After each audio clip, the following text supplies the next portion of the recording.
अथ षोडशोऽध्यायः। ओम पूर्णमदः पूर्णमिदं पूर्णात् पूर्णमुदच्यते पूर्णस्य पूर्णमादाय पूर्णमेवावशिष्यते। ओम शांति शांति शांति। प्रभु ने प्रकृति, पुरुष तथा उनसे उत्पन्न होने वाले तीनों गुणों की व्याख्या और क्षर, अक्षर एवं परम अक्षर अर्थात परमात्मा का भेद महात्मा अर्जुन के पास भली भांति खोल दिया है, तो भी उनके हाथों में गांडीव न आ सका। तब प्रभु ने उनकी आध्यात्मिक जिज्ञासा को दूर करने के दृष्टिकोण से और भी गहरे में उतरकर उनके संशय का निवारण करने का प्रयत्न इस अध्याय से प्रारंभ किया है। 14वें अध्याय के अनुसार यह तो पता चल ही गया कि अपने शरीर में 3 प्रकार की शक्तियां हैं, सात्विक, राजस तथा तामस।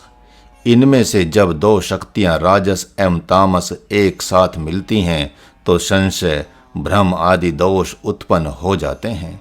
उसके उपरांत तन, मन, वचन एवं हृदय में उत्पात होना प्रारंभ हो जाता है। इतना ही नहीं, अपने जीवन में अपना मन ही अपना घातक हो जाता है। अपनी बुद्धि ही अपने को नरक के गड्ढे में ले जाती है, जिसे प्रभु ने 13वें, 14वें एवं 15वें अध्याय में खूब स्पष्ट कर दिया है। अब इसका प्रयोग करने के लिए उन्होंने अर्जुन के बिना प्रश्न किए एक ऐसे पहलू को छुआ है जिसकी आवश्यकता महात्मा अर्जुन को प्रतीत नहीं हो रही थी, लेकिन भगवान को इसकी आवश्यकता आवश्यक लग रही थी, क्योंकि वे समझ रहे हैं कि अब तक के ज्ञान, ध्यान, विज्ञान की बातें सुनने से इसे लग रहा है कि यह ज्ञानी हो गया है। अब इसे जानना कुछ शेष नहीं है। यह समझ रहा है कि अब यह स्वजनों से उपराम हो गया है। इसका मन त्रिगुणमयी माया से मुक्त हो चुका है और बुद्धि का मोक्ष हो गया है, लेकिन शीलता एवं विनम्रता से यह अभी तक उबर नहीं पाया है। भगवान ने बड़ी पैनी दृष्टि से उनकी प्रकृति तथा स्वभाव को देखा है, इसलिए बड़े प्रेम में भरकर उन्होंने उनके बिना पूछे ही उस पहलू को लाकर खड़ा किया जिस पहलू को सर्वप्रथम कहना चाहिए था। भगवान ने जहाँ संपूर्ण ज्ञान की बातें कर दी हैं, धर्म कर्म के सर्वांग पहलुओं को दे दिया है, जप तप योग के सूक्ष्म रहस्यों को भी दिया है, वहीं पर अब सामान्य पहलू को ला कर दे रहे हैं। इसलिए कि भक्त अर्जुन के मन के अंदर एक विचार बार बार शील संकोच में डाल देता है कि पितामह भीष्म, द्रोणाचार्य एवं कृपाचार्य में तो कोई दोष दिखाई नहीं दे रहा है। जो दिखाई दे रहा है वह अंश मात्र है। पितामह ने तो प्रतिज्ञा भी कर ली है कि मैं 5 को मारूंगा ही नहीं। यह एक बहुत बड़ी बात है। जिन्होंने प्रतिज्ञा कर ली है कि मैं 5 को मारूंगा ही नहीं, फिर मैं उनके साथ युद्ध कैसे और क्यों करूंगा। आचार्य द्रोण ने भी नहीं मारने की प्रतिज्ञा कर ली है। वे बंदी बना लेंगे लेकिन मारेंगे नहीं, अतः उनके प्रति मेरे मन में युद्ध करने की बात कैसे आ सकती है, इत्यादि इत्यादि। यह सोच उनकी महत्शीलता की तरफ संकेत करता है। बार बार महाराज कहता है कि साधक अतिशीलता में मारा जाता है। अतिशीलवान साधक साधन के अंगों से निर्धन हो जाएगा, क्योंकि व्यावहारिक पक्ष में रचा पचा रह जाएगा। वह व्यवहार का तिरस्कार नहीं कर पाएगा। अतः साधना की प्रथम अवस्था में साधक को अति कठोर वज्र से भी कठोर होना होता है। भगवान का हृदय वज्र से भी कठोर है एवं फूल से भी कोमल है। वैसे ही साधक को कठोर हो जाना है, तभी वह कालांतर में फूल से भी कोमल हो सकता है। जब तक वह ऐसा नहीं करता तब तक तो कहानी कुछ की कुछ होती रहेगी और वह बार बार धक्के खाता रहेगा। प्रभु ने 2 प्रकार की प्रकृति का निरूपण पहले भी कर दिया है, किंतु पितामह भीष्म एवं द्रोणाचार्य को देखते हुए उसकी आवश्यकता फिर समझ रहे हैं। इसी से दैवी प्रकृति के पुरुषों के लक्षणों को बताना प्रारंभ कर दिया। वे इस अध्याय से इस आशय से दैवी गुणों को प्रकाशित कर रहे हैं कि किसी भी भक्त को जो अपना कल्याण चाहते हैं उन्हें दुष्टों के साथ, असुरों के साथ, धर्म विरोधियों के साथ, मातृ पितृ विरोधियों के साथ, गुरु विरोधियों के साथ नहीं रहना चाहिए, अन्यथा वही परिणाम होगा जो पितामह भीष्म के साथ हुआ, द्रोणाचार्य, कृपाचार्य के साथ हुआ। ये तीनों सचमुच में दुरात्मा नहीं थे, लेकिन दुरात्माओं के संसर्ग में आकर इनमें क्षुद्र विचारों ने जो उत्पात मचाकर इनसे जो कुछ भी व्यवहार कराया, उससे सभी भली भांति परिचित हैं। अपने तन मन वचन में माया में विचार ही तो उत्पात मचाते हैं, और उत्पात मचाता कौन है? आप प्रकृति को पहचान नहीं पाते, अतः उन विचारों को अपना जानते ही कि ये हमारे ही विचार हैं, बस धोखा हो जाता है, और तो कोई धोखा है ही नहीं। इसे श्री रामचरितमानस के अंतर्गत गोस्वामी जी ने प्रारंभिक चरण में ही भक्तों से कह दिया है कि जो आसुरी प्रकृति के लोग हैं, उनसे अपना कल्याण होने की भी संभावना हो तो उन्हें स्वीकार न करना। सभी जानते हैं कि दुष्टात्मा दुर्योधन के संसर्ग से कर्ण की बुद्धि मारी गई और वह जीवन पर्यंत पश्चाताप की आग में झुलसता रहा। उसने कहा था कि जिसे अपना भला भगवान से कराना हो तो उसे दुष्टों का उपकार स्वीकार नहीं करना चाहिए, क्योंकि परिणाम बड़ा घातक होगा। वे एक उपकार के बदले 1000 उपकार की अपेक्षा रखेंगे। इसलिए उन दुष्टों का स्वभाव क्या होता है, कैसे होता है, उनमें कौन कौन से लक्षण होते हैं, इसको जानने से पहले प्रभु ने भक्तों, सज्जनों, साधकों के सद्विचारों को लाकर खड़ा किया है। पूत के पांव पालने में दीख पड़ जाते हैं, ऐसी कहावत है। भगवान मानो कह रहे हैं कि दैवी प्रकृति एवं आसुरी प्रकृति ये 2 प्रकार की प्रवृत्तियां हैं। यद्यपि ये दोनों ब्रह्म के ही अंग हैं, विश्व रूप ब्रह्म के ही 2 प्रकार के विचार हैं, लेकिन जो आध्यात्मिक साधक हैं वे अशुभ वृत्तियों का त्याग करते हैं और शुभ वृत्तियों का धारण करते हैं। शुभ वृत्ति को शुभ वृत्ति वाले सज्जनों के संसर्ग से जागृत किया जाता है और अशुभ वृत्ति को अशुभ वृत्ति वाले दुर्जनों के संसर्ग से सज्जनता के भी कई भाग हैं। मानो सज्जन पुरुष ही एक दिव्य सूर्य है, जिससे सज्जनता की किरणें प्रकट होती रहती हैं। वे किरणें क्या हैं?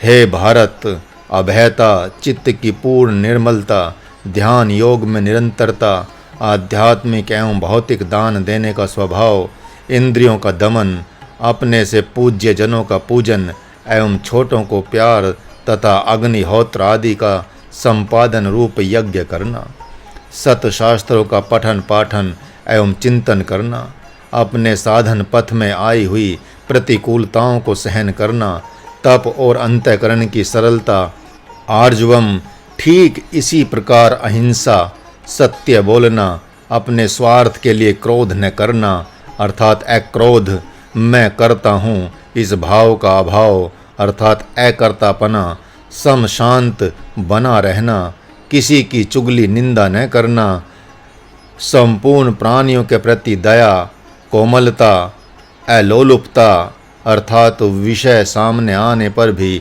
उससे उदासीनता, अशास्त्रीय व्यवहार में लज्जा और अचंचलता, तेज, क्षमा, धैर्य, शौच, किसी में वैर भाव न होना, अपने में श्रेष्ठता का अभाव, ये सब तो दैवी संपदा को लेकर उत्पन्न हुए पुरुषों के लक्षण हैं। इन मंत्रों के द्वारा भगवान नारायण ने सज्जनों के लगभग 26 संक्षिप्त गुण दर्शाए हैं। जो दैवी प्रकृति वाले पुरुष हैं उनको इन्हीं सद्गुणों से जाना पहचाना जा सकता है। दैवी पुरुष एक दिव्य सूर्य है, जिसके माध्यम से उपरोक्त दैवी गुण नामक किरणें प्रकाशित होती रहती हैं। उन किरणों में अभयम, अभय पद प्रथम किरण है। सर्वप्रथम अभय पद को भगवान ने स्मरण किया, जिसका अत्यंत विशिष्ट प्रयोजन है। भगवत भक्तों में अभयता सहज पाई जाती है। इसी अभयता के कारण वे भय मुक्त जगत में भय मुक्त होकर विचरते हैं। भगवान उसका हुआ चाहे न हुआ, लेकिन वह भगवान का होकर अभय हो जाता है। ऐसा नहीं कि जंगल में रहने वाले शेर भालू आकर खा जाएंगे, इसलिए उसे भय लगे। साधन पथ में भयवृत्ति ही सबसे बड़ी बाधा है। भक्त वही है जो सबसे अभय हो। सबसे का तात्पर्य माता पिता भाई बांधव भी यदि आसुरी प्रकृति के हैं तो वह उनसे भी भयभीत नहीं होता। अभयम सत्व संशुद्धि, जो भगवान का होकर सबसे अभय हो गया, उसके हृदय में सत्व संशुद्धि से ज्ञान योग में तन मन वचन की अच्छी प्रकार से स्थिति, दान, इंद्रिय दमन, यज्ञ, स्वाध्याय, तप, सरलता, अहिंसा, सत्य, अक्रोधता, त्याग, शांति, अचुगलखोरीता, संपूर्ण भूत प्राणियों के प्रति दया, अलोलुपता, कोमलता, शास्त्र विरुद्ध व्यवहार करने में लज्जा, अचंचलता, तेज, क्षमा, धृति, शौच, अद्रोहता, श्रेष्ठ होने का अभाव, ये अभयता सहित 26 गुण वास करेंगे ही करेंगे, अर्थात उसको प्राप्त हो ही जाएंगे। ये गुण अभय भक्त के पास क्रमशः वैसे ही आते हैं जैसे नवदा भक्ति का पहला अंग प्रथम भक्ति संतः कर संगा, अर्थात संत का संग मिल जाए तो अन्य 8 अंग अपने आप चले आते हैं। अथवा भगवान का होकर इन 26 दैवीय गुणों में से कोई एक गुण भी है तो अन्य गुण उसके पास आ ही जाएंगे। सजातीय शक्तियाँ एक साथ ही रहती हैं।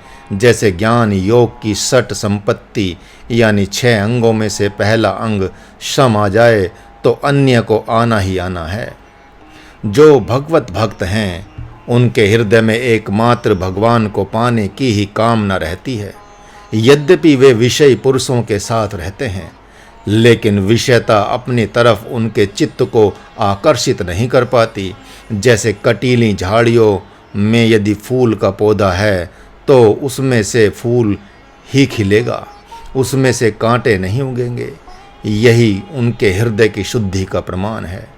जिनके हृदय में अपने बाल बच्चों, भाई बांधवों, हित मित्रों के लिए तो जगह है, उनकी मंगल कामना तो करते हैं, लेकिन भगवान को पाने की कामना नहीं करते, तो भले ही वे घर परिवार एवं गांव समाज में सज्जन एवं भद्र माने जाते हों, भले ही वे उदार दृष्टि वाले निर्मल हृदय वाले माने जाते हों, लेकिन भगवान की दृष्टि में उनका चित्त तो अशुद्ध ही है। जो सबका भला चाहता है लेकिन उसके बदले में मान सम्मान चाहता है, तो उस पुरुष के चित्त का भला कहाँ हुआ, अर्थात चित्त शुद्ध कहाँ हुआ? वह तो बुरा का बुरा ही रह गया। ठीक इसके विपरीत किसी का चित्त भले ही काम क्रोध आदि दुर्गुणों से सर्वथा मुक्त नहीं है, लेकिन काम क्रोध होने से उसका चित्त गंदा होते हुए भी गंदा नहीं माना जाएगा, क्योंकि उसकी नीयत तथा भाव एवं संकल्प देखा जाएगा, न कि उसके चित्त के विकारों पर आक्षेप किया जाएगा। क्षुद्र वासनाओं की मार से आहत मंकी नामक ऋषि आत्मजिज्ञासु ने किसी काल में ब्रह्म ऋषि वशिष्ठ से पूछा था कि हे प्रभु, मैंने बहुत काल तक अपने चित्त के विकारों को दूर करने का प्रयत्न किया, किंतु वे विकार दूर होने की जगह निरंतर बढ़ते ही गए। यद्यपि मैंने उन्हें स्वीकार नहीं किया है, लेकिन जैसे छोटे सरोवर में हाथी लोटपोट कर उसके जल को गंदा बना देता है, वैसे ही वासना रूपी हाथी मेरे हृदय को गंदा कर देता है, वासना में कर देता है। एक क्षण में लगता है कि मेरा हृदय अति निर्मल हो गया है, तथा दूसरे क्षण में ही लगता है कि मेरे चित्त के जैसा गंदा तो किसी का चित्त होगा ही नहीं। एक क्षण में लगता है मेरा चित्त काम रूपी पिशाच से मुक्त हो गया है, तो दूसरे पल में ही वह अपने विषय को सामने देखकर काममय हो जाता है। यद्यपि लगता है कि मैंने क्रोध पर विजय प्राप्त कर ली है, लेकिन दूसरे समय में प्रतिकूलता का अवसर आने पर उसमें क्रोधाग्नि भड़क जाती है। मान सम्मान का लोभ भी प्रकट हो जाता है। लगता है कि चित्त भय से मुक्त हो गया है, किंतु शेर और सर्पों के सामने आने पर भय प्रकट हो ही जाता है। इससे सिद्ध होता है कि इस नश्वर शरीर के प्रति राग अर्थात आसक्ति है ही। तथा प्रतिकूल विषय आने पर द्वेष भी प्रकट हो ही जाता है। तो फिर आप बताएं कि क्या कारण है। मैं तो समझता हूँ कि आज तक इस जीव जगत में मुझे आप जैसा आत्मदर्शी संत नहीं मिल पाया था, इसीलिए मेरा चित्त निर्विषय नहीं हो पाया था। यहाँ पर आत्म जिज्ञासु भक्त मंकी के द्वारा उपरोक्त प्रश्न करने पर ब्रह्म ऋषि वशिष्ठ ने उसे अवसर दिया और उसका समाधान करना प्रारंभ कर दिया, अर्थात ब्रह्म विद्या का दान देना प्रारंभ कर दिया। उपरोक्त कथन से यही सिद्ध होता है कि भक्त मंकी के हृदय में एकमात्र ब्रह्म ही कामना थी, न कि विषय की। विषय का प्रकट होना अलग बात है तथा उसे स्वीकार करना अलग बात है। जिस खेत में सुंदर चारा होता है उसी को सुंदर खेत कहते हैं। किसान जानता है कि समय अनुसार खेत की यही घासें खाद का काम करेगी और मैं अपना अभिष्ट बीज बोकर फल काट लूँगा। उसी प्रकार जब आत्म जिज्ञासु साधक सद्गुरु के शरणागत हो जाता है, मन कर्म वचन से, और अपने संपूर्ण दोषों को जब उसके सामने रख देता है, तब वह सद्गुरु उसके लिए सार्थक हो जाता है। उसी समय के लिए तीसरा पद दिया गया है, ज्ञान योग व्यवस्थिति। अपने आत्मस्वरूप को सद्गुरु से सुनकर उस पर विश्वास करना ज्ञान है तथा उसे प्रयोग में लाना योग है। कालांतर में ज्ञान योग में भली भांति स्थित हो जाने पर आत्मरूपता रूप सिद्धि की प्राप्ति हो ही जाती है। जब तक ज्ञान और योग यानी प्रयोग का मिलन नहीं होता, तब तक ज्ञान योग में प्रतिष्ठा नहीं होती। मानो महात्मा अर्जुन ज्ञान हैं और आत्म जिज्ञासु हैं और भगवान ही उनके लिए योग हैं। इस प्रकार इन दोनों ज्ञान एवं योग के मिलने से नाना प्रकार के योगों का प्रादुर्भाव हुआ, जिनमें विषाद योग से लेकर मोक्ष संन्यास योग तक के स्वरूप को आप सब जानते ही हैं। उसके उपरांत तो महात्मा अर्जुन के द्वारा प्रयोग प्रारंभ हो ही गया। उन्होंने गांडी उठाकर कहा, अब मैं युद्ध करूंगा। दानम, हे माधव, मैं तो निर्विकार आत्मा हूँ, यह मुझे आत्मस्मृति प्राप्त हो गई। आप तो आज्ञा करें, यह शरीर मन बुद्धि एवं हृदय मैं आपको ही देता हूँ। अब ये सभी करण उपकरण आपके हैं। इस अर्जुन नामक शरीर से आप अपना प्रयोजन सिद्ध करें। इस प्रकार यह सिद्ध होता है कि जब ज्ञान और योग का मिलन होगा, यानी सद्गुरु एवं शिष्य का सचमुच में मिलन होगा, तो उन दोनों के द्वारा परस्पर में दान का आदान प्रदान प्रारंभ हो ही जाएगा। शिष्य अपने तन मन वचन एवं हृदय को सदा सर्वदा के लिए सद्गुरु के चरणों में समर्पित कर ही देगा, क्योंकि बिना संपूर्ण समर्पण के समाधान तो होता ही नहीं। भौतिक दान एकमात्र 10% दान से पूरा माना जाता है, लेकिन आध्यात्मिक दान तो तन मन धन तीनों को समर्पित करने से पूरा होता है। आज तक किसी भी आध्यात्मिक साधक ने सद्गुरु का होकर अपने लिए कुछ भी नहीं बचाया। तभी भगवान ने भी उससे किसी भी प्रकार का दुराव नहीं किया और अपने संपूर्ण बल, वीर्य, ऐश्वर्य, माधुर्यता, गंभीरता, उदारता आदि गुणों एवं शक्तियों को उन साधकों एवं भक्तों को दे दिया। इसके उपरांत तो दमः इंद्रिय दमन की शक्ति अपने आप प्रकट हो जाती है। विशेष उसके लिए यत्न नहीं करना पड़ता। जुआरी को आप देखें, वह रात दिन जुआ खेलने के लिए कैसे बैठा रहता है। उसके बाल बच्चे उसके भोजन पानी की चिंता करते हैं, लेकिन उसे तो संसार ही भूल गया रहता है। भोजन पानी की तो बात ही क्या है, एक गांव में महाराज रहता था। दीपावली के अवसर पर बच्चे आकर कहते थे कि महाराज, अमुक व्यक्ति जुआ खेल रहे हैं। उन्हें 4 दिन खेलते हो गया, लेकिन अभी डटे हुए हैं। भोजन वहाँ रखा रहता है, किसी प्रकार उन्हें खिलाना पड़ता है। पता नहीं वे कैसे और कब सो लेते हैं। जब तक उन लोगों के पास पूंजी रहेगी, तब तक वे खेलते रहेंगे। अथवा जैसे 2 मित्र गपशप में रात्रि व्यतीत कर देते हैं, किंतु थकान का पता नहीं चलता। उसी प्रकार जब अपने तन मन वचन एवं हृदय आदि को आत्म जिज्ञासु समर्पित कर देता है सद्गुरु को, तो उन दोनों में परस्पर दिव्य संवाद प्रारंभ हो जाता है। एक सुनने में नहीं थकता तो दूसरा आध्यात्मिक दान देने में नहीं थकता। इस प्रकार वे दोनों रात दिन एक कर देते हैं। जब भगवान श्री राम एवं ब्रह्म ऋषि वशिष्ठ का आध्यात्मिक योग बना तो कथा कहते कहते सुनते 21-22 दिन बीत गए। अंतिम दिन भगवान श्री राम ज्ञान समाधि में तल्लीन एवं लवलीन हो गए। ब्रह्म ऋषि वशिष्ठ ने उन्हें अपने संकल्प बल द्वारा समाधि से विरत किया। अतः अभयता, सत्व शुद्धि, ज्ञान योग व्यवस्थिति, दान, दम प्रकट हो ही जाता है। आप सब तो देख ही रहे हैं कि महात्मा अर्जुन का तन मन रथ पर ही समाहित हो गया है। वे इतना अंतर मन में चले गए हैं कि भगवान को उन्हें हिजड़ा, डरपोक, कायर कहकर बाहर लाना पड़ रहा है। अतः आत्म जिज्ञासा के कारण सद्गुरु का योग मिल जाए तो भी इंद्रियां बहिर्मुख बनी रहें, ऐसा नहीं हो सकता। संपूर्ण इंद्रियों तथा मन, बुद्धि, चित्त आदि का मुख ब्रह्म की तरफ हो ही जाएगा। इसी को आध्यात्मिक इंद्रिय दमन कहते हैं। उसके उपरांत पद है।